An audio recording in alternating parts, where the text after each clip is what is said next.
Bonjour à toutes et à tous, bienvenue dans le podcast La Science, salut Big Rusty. Conor McGregor son retour, c'est le bordel. C'est le bordel. Donc, alors, ça fait plaisir. Conférence de presse annulée le lundi matin. Donc ça, c'est magnifique. Là, on ne sait même pas si l'UFC 303 va avoir lieu, tout simplement. Même quand on dit avoir lieu, c'est, vous allez voir, hein, là on parle même pas de remplacement. C'est est-ce que l'event va se dérouler? Conor McGregor et Dana White tout simplement est porté disparu depuis qu'il y a plus la conférence de presse. Et du côté de Conor McGregor, on est dans une situation où tout simplement, il parle de tout sauf de ce qui se passe et de ce qui intéresse tout le monde.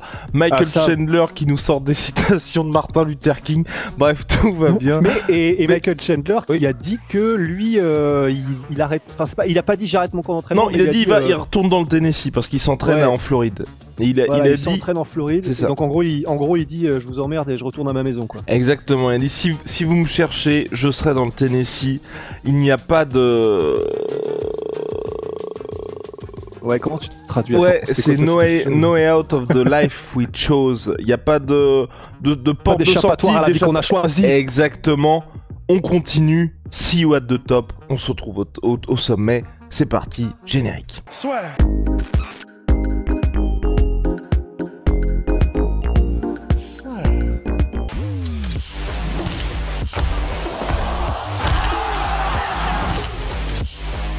Donc Conor McGregor, on le rappelle, hein, la conférence de presse a été annulée. Donc ce qui est pas gravissime, j'ai envie de dire, mais c'est particulièrement anodin la situation que nous avons vécue lundi parce que on parle pas du tout les mêmes mots. Pas du tout. On parle. C'est pour ça que je voulais pas. Donc on parle d'une conférence de presse organisée par l'UFC en Irlande pour les fans irlandais en 5 minutes. Top chrono, toutes les places se vendent, enfin places gratuites, mais ça montre quand même l'intérêt, places ensuite qui sont revendues au marché noir, enfin vous connaissez le truc classique avec tous les énormes enculés qui font ça. Bref, donc il y a donc toutes les places sont vendues, le lundi matin à 7h l'UFC poste pour dire, donc la conférence devait avoir lieu à 15h le lundi, on est désolé les gars, on s'excuse auprès des fans, ça n'arrive jamais de la part de l'UFC de s'excuser, la conférence de presse est annulée. Boum, enfin postpone. Donc pas annulé, enfin annulé pour le jour même, mais elle devra avoir lieu une nouvelle fois. Repoussé, exactement. Ensuite, Conor McGregor, long silence, et Conor McGregor qui pour la première fois depuis très très longtemps fait un tweet, mais pas un tweet où on sent que c'est McGregor qui l'a écrit, mais plutôt quelque chose où il y a une concertation avec soit son attaché de presse, soit l'UFC pour dire on voulait la faire, on présente nos excuses auprès des fans, et il y a une série d'obstacles qui nous ont empêchés, de faire cette conférence de presse.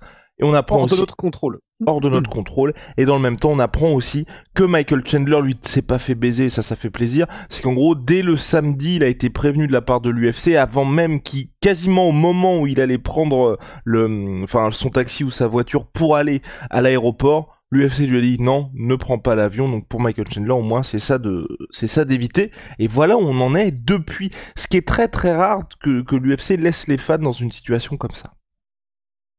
Ouais, et on a aussi Ariel Helwani qui a lui tweeté que il y a de l'espoir et en gros que les différents acteurs, selon ce qu'il entend lui en off, restent positifs.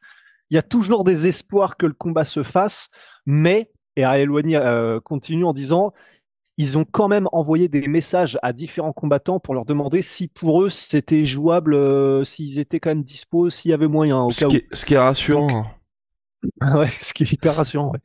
Et du coup, c'est vrai qu'on en est là. On ne sait pas si c'est potentiellement une blessure de Conor. Pour un truc aussi soudain, au début, on pensait que c'était potentiellement un espèce de potentiel move de bras de fer de Conor pour au dernier moment, parce que soit il n'était pas heureux avec son contrat ou n'importe quelle raison contractuelle ou quoi. Ça aurait pu être un espèce de power move de Conor pour dire à l'UFC, vous voyez, en fait, si vous ne vous pliez pas à mes desiderata et ce que je veux, je peux vous mettre dans la merde. Alors, visiblement, il semblerait que ce soit pas ça du tout. On serait donc plutôt du côté d'une blessure, puisque si Chandler se barre de son camp d'entraînement et arrête tout, ce qui a l'air il n'a pas dit j'arrête tout, mais enfin, c'est quand même ce que ça indique, ça ressemble plutôt à une blessure. Et on n'a pas dit aussi, mais ah oui, d'ailleurs, ça, je suis chaud que tu m'expliques.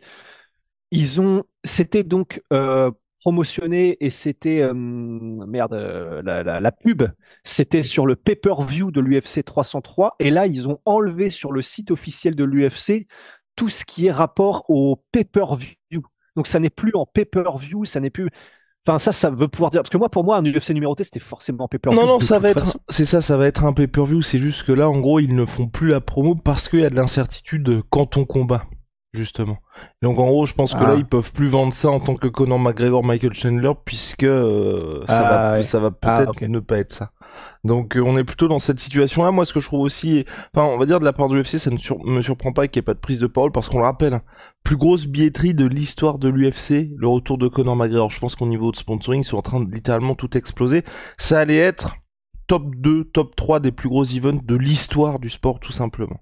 Donc l'UFC, autant vous dire que s'ils font une annonce pour dire le combat est décalé ou le combat est annulé, ils vont se faire mais démonter d'une force, parce que il n'y a remboursement que si c'est même pas le main event annulé, que si l'événement n'a pas lieu, parce qu'il y a plein de fois où l'UFC s'est débrouillé pour, par exemple, Tony Ferguson, enfin, je veux dire, tous les mecs qui avaient payé pour voir Tony Ferguson, Habib, et qui se retrouvent avec Habib Ali Quinta, je peux vous dire que les gars ont peu de remboursement, étaient pas spécialement heureux. Mais, donc là, vous êtes dans une situation où le mec qui est le plus haut, au plus haut de la T-Mobile Arena, il a payé 2000 balles. Plus le transport, bref, 5000 balles. 5000 balles.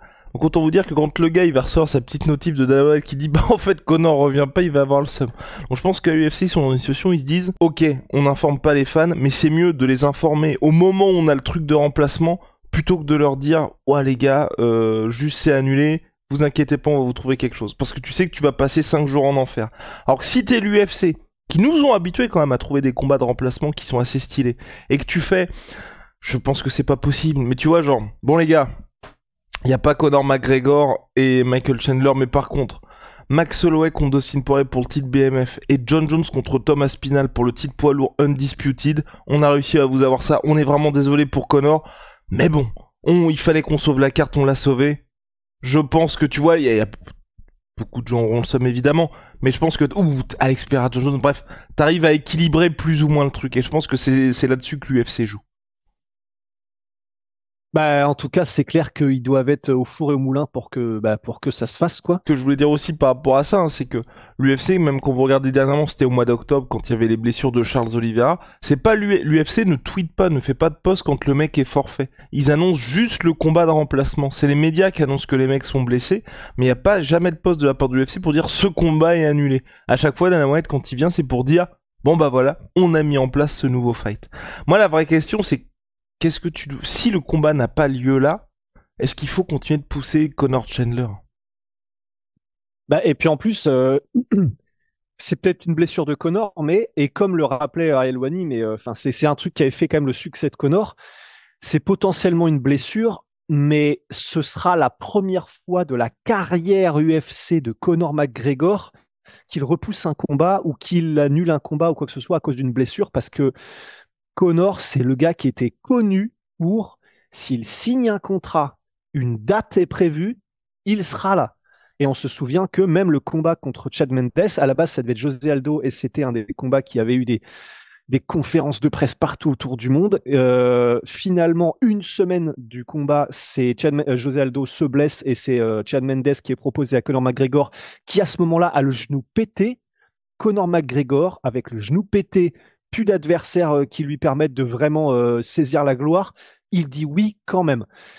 Mais je pense que, en fait, Arloni dit ça aussi dans son tweet, et je suis absolument d'accord, il y a une première fois à tout, et là, je me dis, retour de Conor McGregor après 3 ans d'absence, c'est la plus grosse billetterie all-time. C'est vraiment, paradoxalement, au fait, après tout ce qu'il a accompli, mais c'est peut-être le plus gros rendez-vous de sa carrière à ne pas louper, tu vois. Donc, il peut pas arriver blessé à celui-là. C'est pour ça, c'est exactement ce que je me dis aussi, et Ariel Helwani a eu raison là-dessus, parce que même contre Habib, avec son pied qui était un ballon, il a souvent eu des pépins physiques Conor, et là il a vraiment pas le droit à l'erreur contre Michael Chandler, parce que tu perds contre Michael Chandler, tu entres dans la phase de ta carrière, plus Tony Ferguson, plus bon mec, ce serait bien de t'arrêter, que plus grand comeback de l'histoire, parce que Conor il a toujours des ambitions de titre, ou en tout cas d'être confronté au meilleur au monde, et donc je suis bien d'accord avec lui, tu reviens d'une blessure aussi grave, autant être à 100% physiquement, mais tu vois, au moins de tenir un petit peu les gens au courant, parce que Ne serait-ce que, et c'est là où tu vois où moi je suis un petit peu étonné, tu vois, même la conférence de presse, imaginons, c'est là où moi je suis assez surpris. Tu peux pas faire le combat le 27. Après, oui, ça peut se comprendre parce que euh,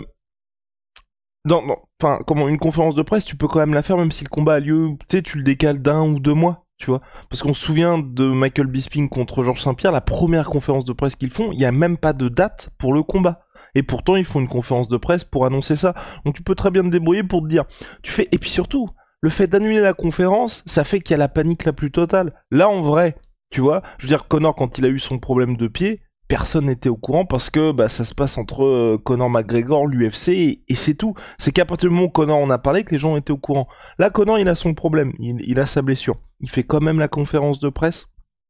Les gens ne s'inquiètent pas, ça permet à l'UFC en soum-soum de travailler pour une solution de remplacement éventuelle. T'as quand même fait la conférence de presse, les fans sont contents, enfin t'as quand même réussi à susciter de l'intérêt autour de ça, et soit le jour de la conférence de presse tu décales la date, ou soit tu le fais à posteriori, ou alors le combat peut effectivement tenir place, enfin avoir lieu le 29 juin, et il n'y a pas de problème, parce que même là, tu vois, si ça se déroule bien le 29 juin, je pense que tout le monde, pas va être un peu hypé, mais va se dire, est-ce que ça va bien avoir lieu, est-ce que Conor va être à 100%, les fans aussi, enfin, évidemment que s'il y a Conor, enfin, si c'est maintenu, il y aura toujours cet investissement des fans, mais tu auras toujours ce petit côté, ouf, est-ce que il va bien être là ou pas? Enfin, c'est ça que je trouve un peu bizarre, tu vois, le fait d'annuler une conférence de presse, c'est vraiment, enfin, la dernière fois que c'était arrivé, c'était en septembre, quand il y avait eu septembre 2021 après l'UFC Paris, quand on avait eu, c'était Ned Diaz contre Ramzat à la base, et que c'était parti moitié en baston général, et que Dana White avait dû annoncer la conférence de presse. Après, là où c'est chaud, c'est déjà, premièrement, ça dépend, parce que là, on est en train de dire blessure, ce qui n'est même pas sûr, mais si c'est une blessure, faut voir la sévérité, parce que si jamais Conor, genre, soit son pied s'est repété ou il y a un problème, bah, s'il arrive à la conférence de presse, mais en boitant, bon, alors là, c'est encore pire que mieux, tu sais. Mais, et puis la deuxième question, c'est, bah, oui, c'est vrai que moi, ça me fait, on est les premiers que ça fait chier, parce qu'on est des fans de ne pas avoir de réponse, de ne pas avoir de clarté, de rien avoir du tout. Mais d'un autre côté, c'est vrai que je me mets à leur place. Enfin, qu'est-ce que tu peux dire en fait? Parce que si tu ne peux pas donner la raison parce que t'espères que ça peut se résoudre, bah tu peux pas dire grand-chose en fait. Tu peux que dire ce qu'a dit Connor, c'est-à-dire bah il y a des obstacles hors de notre contrôle, on va faire ce qu'on peut. Donc en fait, je peux pas leur en vouloir dans ce sens-là. Moi aussi, j'aimerais bien savoir, mais je peux non, pas mais leur tu en dis ce que vouloir parce t'as, que tu dis ce que t'as, parce que ça ajoute au côté comeback pour moi. Parce que ouais, si tu le fais, regarde par exemple Polo Costa. Polo Costa, quand il a son staff en octobre, tu sais, pour l'événement ouais, à Abu Dhabi, ouais. si Costa tenait sa place, tout le monde aurait été waouh, le héros, le mec et tout. Et c'est d'avoir une transparence comme ça quand t'as une blessure de ce type. Si finalement tu tiens pas ta place, tout le monde était dégoûté, mais tout le monde était bah Costa quand même, il a essayé jusqu'au dernier moment, tu vois. Ouais, mais je sais pas si ça pose pas des problèmes avec bah déjà avec les médecins, dans le sens où généralement quand des trucs comme ça se passent, c'est un peu en soum-soum et les médecins de l'UFC sont peut-être au courant, mais vite fait. Et parce que je pense que ça doit poser des problèmes avec les commissions si jamais l'UFC devient brandé comme l'organisation qui est ouais professionnelle, mais par contre ils font combattre les mecs blessés au calme, tu vois. Je sais pas si c'est très ouf, puis même par rapport au code des parieurs ça doit peut-être pas être terrible le fait que tu sais que tu as des gars blessés et machin. Enfin, ça peut poser peut-être des problèmes où ben, je pense que ça doit poser des problèmes dans tous ces endroits-là qui font que bah, l'UFC ne peut pas se permettre de faire des bails comme ça. Donc, ouais, c'est. Mais, ouais, parce qu'au final, si ça se trouve, on va apprendre. Si c'était complètement mort, probablement que l'UFC l'aurait dit, je pense, en revanche. Je pense pas. Je pense qu'ils attendent le remplacement. Ils l'ont jamais fait. Hein. Ils l'ont jamais fait. Non, je pense que c'est le flou. Tout le monde joue la montre, que ce soit en termes de trouver un remplacement qui soit digne de ce nom, hein, parce que billetterie de 20 millions de dollars, il va falloir quand même trouver un truc qui soit à la hauteur. Soit ça, soit soit croiser les doigts et se dire que il y a peut-être, comme l'a dit Ariel Elwani, quelques petites notes un peu plus positives où c'est possible que Connor tienne effectivement bien sa place. Mais c'est marrant parce que on voit bien que ce soit Ariel, enfin, tu vois, il y a beaucoup de gens qui savent des trucs mais qui peuvent pas le dire. Ariel Elwani, ça se voit, il sait ce qui se passe, mais il peut pas le dire. Ouais. Donc, Ouais, mais bref. c'est vrai que ça sent le ça sent les insides qu'il a, mais que les mecs lui disent, par contre, si tu sors cette info, t'es mort à tout jamais avec nous. Ouais. Donc non, bah affaire à suivre en tout cas, mais comme quoi, hein, Conor McGregor, hein, toujours il se passe des choses avec lui. Mais j'espère, moi j'espère que ça va se faire parce qu'il y a Chael Sonnen toujours, qui est dans la mesure en mode si Conor McGregor ne combat pas l'UFC 303, c'est la retraite pour lui. Oui, bon. Non, mais souvenez-vous, on a vu John Jones par exemple au Madison Square Garden qui devait revenir en novembre dernier, il s'est blessé, il n'a pas pu tenir sa place. Voilà, on parle d'événements qui sont hyper importants. Faut aussi que le gars puisse être au top. Conor McGregor, là, il a 36 ans. 36, ouais. 36 ans, donc effectivement, il ne faut pas faire n'importe quoi. En tout cas, moi, j'espère que ça va se résoudre vite. Et que s'il n'y a pas Conor Chandler, qu'il y aura un remplacement digne de ce nom, parce que, t'imagines, on a décidé de mettre Jamal Hill contre... putain, c'est même plus... contre Carlos Hulberg. Oui, contre Carlos Hulberg en main event. Oh, t'imagines. Non, mais ils peuvent pas, parce que de toute façon, il faut que ce soit...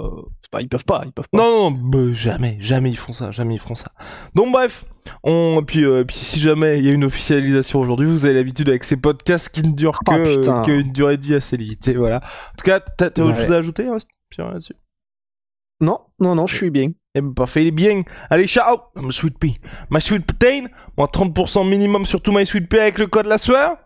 Et holy moly, révolution dans les boissons énergisantes. Première commande, code la sueur 5, vous avez moins 5€. Et si vous avez déjà commandé chez eux, code la sueur 10, moins 10%. C'est un